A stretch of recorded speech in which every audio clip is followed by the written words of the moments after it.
नमस्कार दोस्तों, आप सभी का स्वागत है आपके अपने YouTube चैनल स्टडी विथ चांदनी में। आज के इस वीडियो में हम लोग डिस्कस करने वाले हैं जो UP triple S C JE 2016 का एग्ज़ाम 19 दिसंबर 2021 को कंडक्ट कराया गया था। उसमें आए हुए टोटल हिंदी के प्रश्नों के बारे में, जो कि 25 संख्या थी उनकी, और 25 प्रश्नों को आज के इस वीडियो में हम लोग देखेंगे, साथ ही उनके उत्तर भी देखेंगे। और आज का वीडियो आपके लिए रिवीजन के तौर पर भी होने वाला है। साथ ही इन 25 प्रश्नों को ध्यान से देखिएगा। अगर आप सभी का लक अच्छा रहा तो एक या दो क्वेश्चन हो सकता है रिपीट हो जाए। जनरली देखा भी जाता है कभी कभी पेपरों में कि एक दो क्वेश्चन रिपीट हो जाते हैं। फिलहाल ये रिवीजन के तौर पर तो रहेगा ही। अगर आपने इतने दिनों से हिंदी पढ़ी है तो आप आसानी से ये सारे क्वेश्चन को कर ले जाएंगे। तो फ्रेंड्स, आइए स्टार्ट करते हैं। प्रश्न नंबर 1 में कह रहा है कि निम्नलिखित में से कौन सा अंधकार शब्द का पर्यायवाची नहीं है। अंधकार मतलब होता है अंधेरा। अंधेरा का कौन सा पर्यायवाची नहीं है?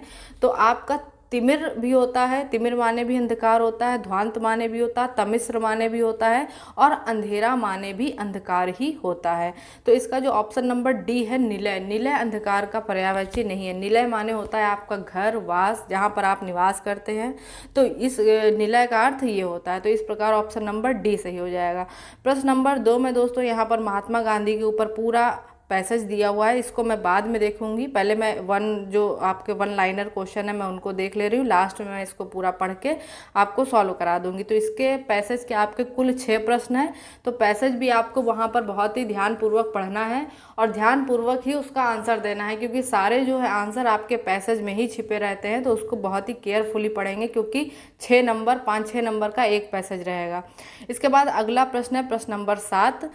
तुम रात को कहानी सुनाई, उक्त वाक्य में कौन सा भाग गलत है? ठीक है, तो ये साफ साफ है, बिल्कुल इजी क्वेश्चन है ये वाला। तुम रात को कहानी सुनाई, ऐसे तो हम लोग जनरली भाषा में भी नहीं बोलते ना कि तुमने रात को कहानी सुनाई। तो यहाँ पर जो तुम शब्द है वो गलत है। ठीक है, कह रहा कौन सा वाक्य गलत है, तो आपका तुम वाक्य जो है वो गलत है। अगला प्रश्न है प्रश्न नंबर 8, और 8 में आपसे कह रहा है हम और तुम और श्याम को अवश्य जाना है, उक्त वाक्य में कौन सा भाग गलत है? ठीक है, तो इसमें कह रहा है कौन सा भाग गलत है। हम और तुम और श्याम, पहली चीज़ तो ये 2 जगह और ही लगा है, गलत है। कभी भी अगर 3 लोगों की बात कही जाती है तो एक बार और लगाया जाता है, वो भी सबसे लास्ट वाले नाम के आगे। ठीक है, तो इसमें कह रहा है हम और तुम और श्याम को अवश्य जाना है। तो इसमें गलत क्या है? तो सीधी सी बात है, ऑप्शन नंबर ए गलत है, हम और तुम गलत है। हम और तुम नहीं होना चाहिए यहाँ पर।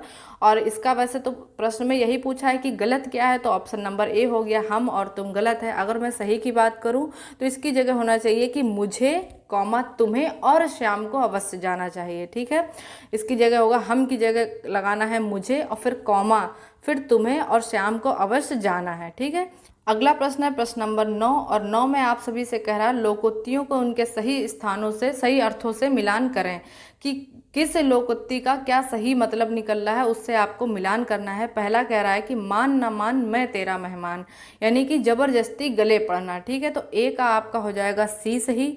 अगला है आपका नंबर 2, सुनिए सबकी करिए मन की, तो अंतःकरण की बात माननी, जो आपका मन कह रहा है बात उसी की मान रहे हैं। तो 2 का आपका हो जाएगा डी नंबर। ठीक है, इसके बाद है आपका काला अक्षर भैंस बराबर बिल्कुल अनपढ़। ठीक है, ये बिल्कुल सरल लोकोक्तियां हैं मेरे हिसाब से। अगला चौथा नंबर है, कह रहा है जैसे नागनाथ वैसे सांपनाथ चाहिए, यानी कि दोनों ही दुष्ट प्रवृत्ति के लोग हों। ठीक है, इस तरीके से जो ऑप्शन नंबर बना जाकर के वो आपका डी बना। ठीक है, आप मिलान कर लीजिएगा अगर आप कॉपी पेन से लिख रहे हो तो। ए का सी, 2 का डी, 3 का ए और 4 का बी। इसके बाद अगला प्रश्न है प्रश्न नंबर 10, और 10 में आपसे पर्यायवाची पूछा है पेड़, उत्तम और लता का। कह रहा है इनके आपके पर्यायवाची क्या हैं? तो ऑप्शन नंबर बी सही हो जाएगा, पेड़ का विटप और उत्तम का मुख्य और लता का आपका दूसरा होता है बेल। ठीक है, तो इस प्रकार ऑप्शन नंबर बी सही हुआ। पेड़ का आपका विटप हो जाएगा, उत्तम का आपका मुख्य हो जाएगा, लता का आपका बेल हो जाएगा। ठीक है, अगला प्रश्न है प्रश्न नंबर 11। इसमें भी आपको मिलान कराना है। पहला मुहावरा दिया हुआ है आंचल पसारना, यानी कि किसी से बहुत ही ज़्यादा प्रार्थना करना। ठीक है, तो ए का बिल्कुल सामने हो जाएगा, उड़ती चिड़िया पहचानना। ठीक है, तो मन की बात जान लेना, उड़ती चिड़िया पहचानने का मतलब आप सामने वाले की मन की बात जाने ले रहे हैं, ठीक है। कंचन बरसना, लाभ ही लाभ होना, बहुत ही ज़्यादा आपके ऊपर मेहरबान है भगवान, तो आपके कंचन बरस रहा है, यानी कि लाभ ही लाभ प्राप्त हो रहा। कलम तोड़ना, बहुत अच्छा लिखना, कलम तोड़ लिखाई, ठीक है। तो आप समझ सकते हो कि इनका सबका मिलान जो है किस प्रकार हुआ। आपका ए का ए हुआ, बी का बी हुआ, सी का सी हुआ और 4 का डी हुआ। तो इस प्रकार से ऑप्शन नंबर ए सही हो जाएगा। अगला प्रश्न है प्रश्न नंबर 12 और इसमें आपसे कह रहा है कि निम्नलिखित विकल्पों में से कौन सा दीर्घ स्वर नहीं है। तो दीर्घ यानी कि बड़ा स्वर कौन सा नहीं है, तो बड़ा ऊ ये दीर्घ है, बड़ी ई ये भी दीर्घ है, बड़ा आ ये भी दीर्घ है, ठीक है। तो बड़ा ऊ, बड़ी ई और बड़ा आ दीर्घ है। दीर्घ स्वर नहीं है तो कौन सा नहीं है, छोटी ई, ठीक है। छोटी ई आप बहुत ही धीरे से बोल जाते हैं, छोटी ई, इसमें बहुत आपको चिल्लाना नहीं पड़ता, ठीक है। तो ये दीर्घ स्वर नहीं हुआ, तो ऑप्शन नंबर सी सही हो जाएगा, ठीक है। अगला प्रश्न है प्रश्न नंबर 13 और 13 में आपसे कह रहा है मस्ती में गाड़ी चला रहे सुमोन के सामने अचानक ट्रक आ जाने से वह गहरी नींद से जाग गया। प्रस्तुत वाक्य में रेखांकित अंश के लिए उचित मुहावरा क्या होगा। सबसे पहले दोस्तों यहाँ पर जो रेखांकित शब्द है वो गहरी नींद से जाग गया, इसके लिए आपसे मुहावरा पूछ रहा है। ऑप्शन दिए हैं, पहला कह रहा है अपना रंग दिखाना, तो इसमें रंग दिखाने जैसी तो कोई बात ही नहीं हुई। फिर आपका है बी गिरह बांधना, कोई लड़ाई भी नहीं हो रही है। साय से भागना, ऐसा भी कुछ नहीं है। तंद्रा भंग हो जाना, तंद्रा भंग हो जाने का मतलब है नींद भंग हो जाना, तो इस व्यक्ति की क्या हो गई है, नींद भंग हो गई अगर अचानक ट्रक आ गया। तो ऑप्शन नंबर डी सही हो जाएगा, ठीक है। कभी कभी हो सकता है आप कोई मुहावरा ना पढ़ करके गए हो तो उसका थोड़ा सा अर्थ भी निकाल लीजिएगा। जैसे कि नहीं कहते हैं अपना सेंस यूज करना, तो वहां पर आप कर लेंगे तो आसानी से उस क्वेश्चन को हल कर ले जाएंगे अगर वो थोड़ा भी इजी रहा। अगला प्रश्न है प्रश्न नंबर 14 और 14 में आपसे कह रहा है कि वह किला जिसे तुमने देखा था वह अब खंडहर हो गया है। तो इसमें जो आपका गलत भाग कौन सा है। इसी प्रकार दोस्तों ये क्वेश्चन अभी और मिला था, हम तुम और श्याम वाला, तो उसमें भी पूछा था कौन सा आपका वाक्य गलत है। तो इसमें भी आपको बताना है, कह रहा है कौन सा भाग गलत है। तो मैं एक बार फिर से पढ़ रही हूँ, कह रहा है कि वह किला जिसे तुमने देखा था अब वह खंडहर हो गया है। इसमें गलत क्या है, तो इसमें जो गलत है वो आपका है ऑप्शन नंबर सी, वह अब। यहाँ पर वह अब नहीं होना चाहिए था, ठीक है दोस्तों। यहाँ पर तो जो गलत सेंटेंस लिखा है उसकी जगह अगर मैं आपको सही बताऊँ तो यह होगा कि वह किला जिसे तुमने देखा था अब खंडहर हो गया है। तो ये वह अब जो शब्द लिखा ये गलत है, यहाँ पर सिर्फ होना चाहिए अब खंडहर हो गया, क्योंकि वह शब्द तो एक बार ऑलरेडी आगे आ चुका है। अब बार बार किसी किला को वह संबोधित करके वह ऐसे करके नहीं बताएगा ना। एक बार उसने बोल दिया है वह किला जिसने तुमने देखा था वह अब खंडहर हो गया, तो वह यहाँ पर नहीं लगेगा, ठीक है। तो अब खंडहर हो गया है, ठीक है। तो इस तरीके से आपका जो गलत सेंटेंस हुआ वह अब हुआ, ठीक है। अगला प्रश्न है प्रश्न नंबर 15 और 15 में आपसे कह रहा है कि इसमें भी मिलान करना है आपको, लेकिन यहाँ पर मुहावरे ना देकर के फ्रेंड्स यहाँ पर विलोम शब्द दे दिए हैं। तो आइए दोस्तों इसका सही मिलान करते हैं। पहला विलोम शब्द है स्थूल। स्थूल माने होता है बड़ा और सूक्ष्म माने होता है छोटा। तो स्थूल का विलोम क्या हो गया आपका, सूक्ष्म हो गया। स्नेह सिक्त माने होता है प्रेम से भरा हुआ और स्नेह रिक्त माने होता है प्रेम से खाली। तो स्नेह सिक्त का उल्टा क्या हो जाएगा, स्नेह रिक्त। और यहाँ पर आप थोड़ा शब्द भी मैच कर रहा है तो इससे भी आप थोड़ा सा आइडिया लगा लीजिएगा। अगला है आपका विराट। विराट का आपका हो जाएगा क्षुद्र और मौन का होता है चुप रहना। सास्वर का मतलब है बोलते रहना, ठीक है, स्वर देते रहना, ठीक है। तो यहाँ पर आपका सारे मिलान हो गए हैं। इस प्रकार दोस्तों ऑप्शन नंबर आपका बी सही हो जाएगा। आपका पहले का बी हो जाएगा, दूसरे का ए हो जाएगा, तीसरे का डी हो जाएगा और आपका चौथे का कौन सा हो जाएगा, सी हो जाएगा। तो ऑप्शन नंबर बी सही हो जाएगा। अगला प्रश्न है प्रश्न नंबर 16 और 16 में आपसे कह रहा है मेरे को पुस्तक चाहिए। ऐसे में आपका जो कौन सा भाग गलत है, तो यहाँ पर गलत है मेरे को। मेरे भी शब्द गलत है और को शब्द भी गलत है। यहाँ पर जो सही शब्द होना चाहिए वो होना चाहिए मुझे पुस्तक चाहिए। मेरे को पुस्तक चाहिए, तो मेरे शब्द भी गलत है, यहाँ पर मेरा मतलब वाक्य भी गलत है और को शब्द भी आपका गलत हो गया। तो यहाँ पर इस प्रकार ऑप्शन नंबर बना जा करके ऑप्शन नंबर बी, ठीक है। अगला प्रश्न है प्रश्न नंबर 17 और 17 में भी दोस्तों आपको मिलान करना है और मिलान किसका है, विलोम शब्द का। यहाँ पर मुहावरे नहीं पूछी है। अभी आपने देखा था मुहावरों का भी आपका आया था मिलान करने का, तो इस प्रकार यहाँ पर विलोम शब्द का भी आया, एक विलोम का और आ चुका है, ठीक है। तो यहाँ पर सबके मिलान करते हैं। पहला शब्द कह रहा है कि उर्वर, उर्वर का आपका विलोम शब्द हो जाएगा ऊसर, ठीक है। ऊसर यानी कि जहाँ कोई भी चीज़ होती ना हो, ठीक है। अगला है आपका बंजर, बंजर का भी आपका उल्टा क्या हो जाएगा, उपजाऊ हो जाएगा। तो ये दोनों तो आमने सामने ही लिखे हुए हैं। तीसरा है आपका गरिमा, गरिमा का हो जाएगा आपका लघिमा, ठीक है। आग्रह का हो जाएगा आपका दुराग्रह। अब देखिए यहाँ पर कितनी अच्छी बात है कि दो तो आमने सामने मिल ही गए हैं, तीसरा आपको अगर नहीं भी मिल रहा है तो चौथे को आप सी से मिला दीजिए, आग्रह का दुराग्रह, तो चौथा जो तीसरा है वो अपने आप आपका बैलेंस बच जाएगा ना। तो यहाँ पर इस प्रकार से सबके आप मिला लीजिएगा। ऑप्शन नंबर आपका सही हो जाएगा यहाँ पर सी। ए का पहला, दो का बी, तीसरे का डी और 4 का सी हो जाएगा। अगला प्रश्न है प्रश्न नंबर 18, और 18 में आपसे कह रहा है निम्नलिखित में से का वर्ग का उच्चारण स्थान कौन सा है। तो का वर्ग जो है आपका वो कौन सा उच्चारण है, आपका कंठ से है, ठीक है। तो जो भी आपके का से संबंधित शब्द होते हैं, छोटा आ बड़ा आ से होते हैं, तो आप ज़्यादातर बोलने के लिए किसका इस्तेमाल करते हैं, कंठ का। जैसे कि बड़ा आम, बड़ा आ से आम है, तो आम आप बोलेंगे तो आपका कंठ जो है इस्तेमाल होगा। अगला प्रश्न है आपका प्रश्न नंबर 19, और 19 में कह रहा है लकड़ी कौन से संज्ञा भेद का शब्द है। तो ये जातिवाचक भी नहीं है, व्यक्तिवाचक भी नहीं, लकड़ी क्या है आपका द्रव्यवाचक है, ठीक है। एक ये पदार्थ ही तो है ना, तो लकड़ी आपका क्या है, द्रव्यवाचक। अगला प्रश्न है प्रश्न नंबर 20, और 20 में आपसे कह रहा है छोटी सी गलती होने पर पिताजी ने ऐसे उपदेश दिए कि मैं नतमस्तक हो गया। प्रस्तुत वाक्य में रेखांकित अंश के लिए उचित मुहावरा बताइए। तो रेखांकित अंश आपका कौन सा है, उपदेश दिए। उपदेश देने का मतलब है, और ऊपर से यहाँ पर पिताजी का भी नाम लिया जा रहा है, तो उसका मतलब है कि सुक्ति बाण चलाना, ठीक है। आंचल तो पिताजी ने नहीं पसारा, साय से भी नहीं भागे, कल पढ़ना भी नहीं है, तो यहाँ पर जो मुहावरा बना वो सुक्ति बाण चलाना, यानी पिताजी ने ऐसे शब्द बोले कि मैं वहां पर नतमस्तक हो गया। अगला प्रश्न है प्रश्न नंबर 21। 21 में दोस्तों कह रहा है कि निम्नलिखित में से यमुना के सही पर्यायवाची शब्द को पहचानिए। यमुना के सही जो आपके पर्यायवाची हैं इनमें से कौन से हैं, तो ऑप्शन नंबर ए सही हो जाएगा। अर्कसुता, रवितनिया, कालिंदी, ये सभी आपके किसके नाम हैं, आपके यमुना के। अर्कसुता माने होता है उत्तर भारत में बहने वाली नदियों को अर्कसुता के नाम से जाना जाता है।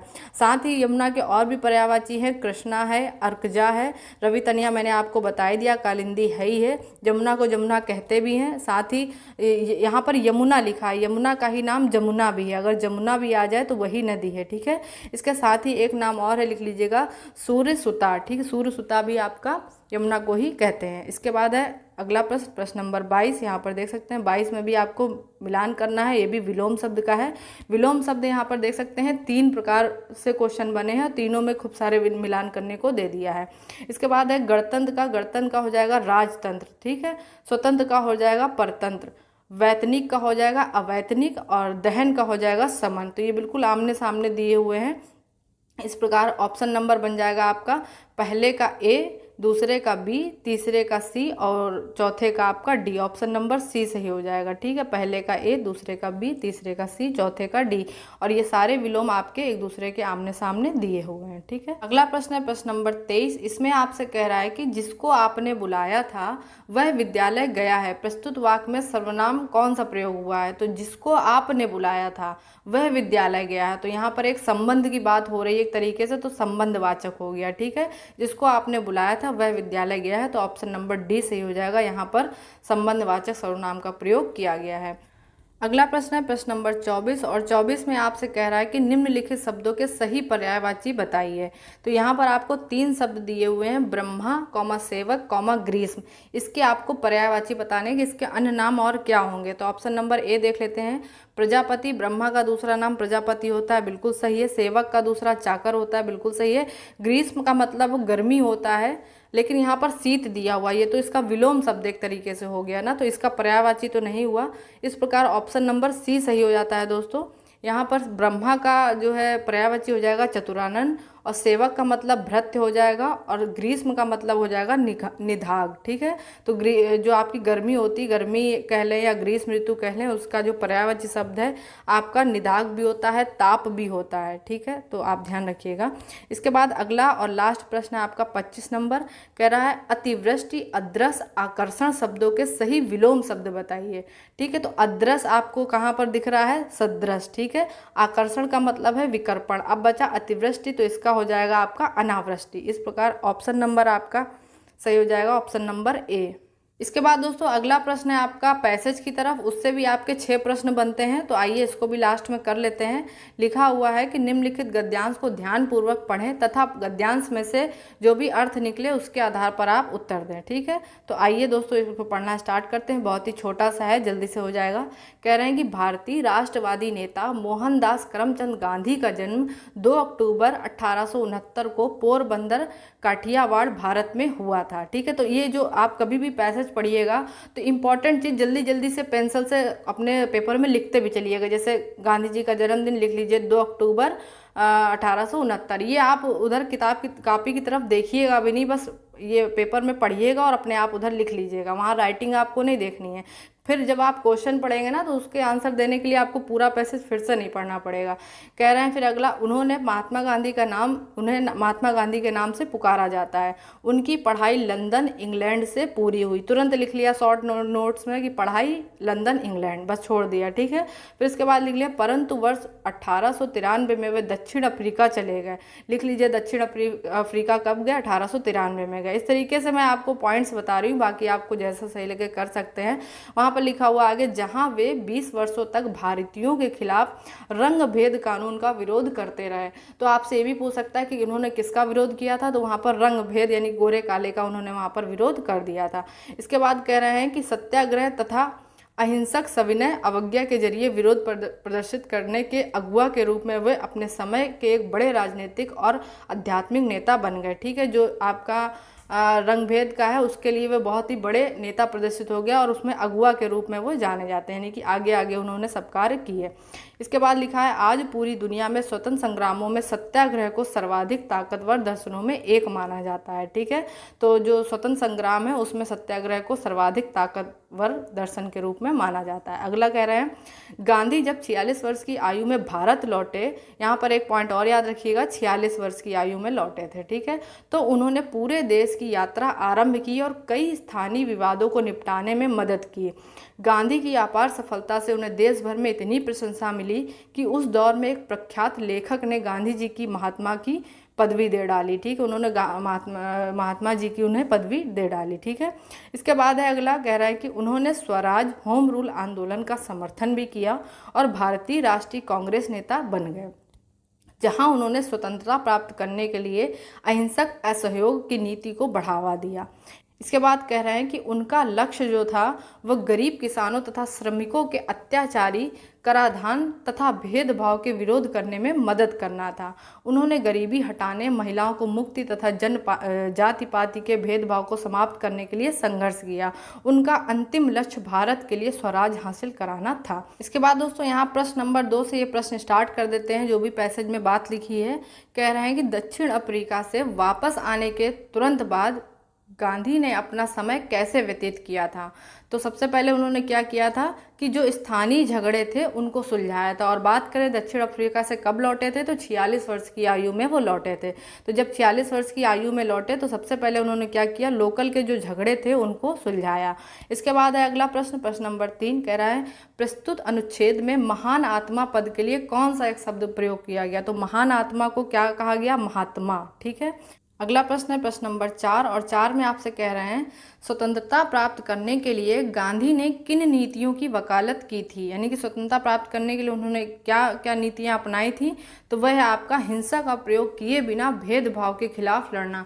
उन्होंने रंग भेद का विरोध किया था लेकिन बिना किसी हिंसा किए हुए। ठीक है, तो हिंसा का प्रयोग किए बिना भेदभाव के खिलाफ लड़ना। ठीक है, इसके बाद अगला प्रश्न है प्रश्न नंबर 5 कह रहे हैं, महात्मा गांधी किसके अग्रगामी थे।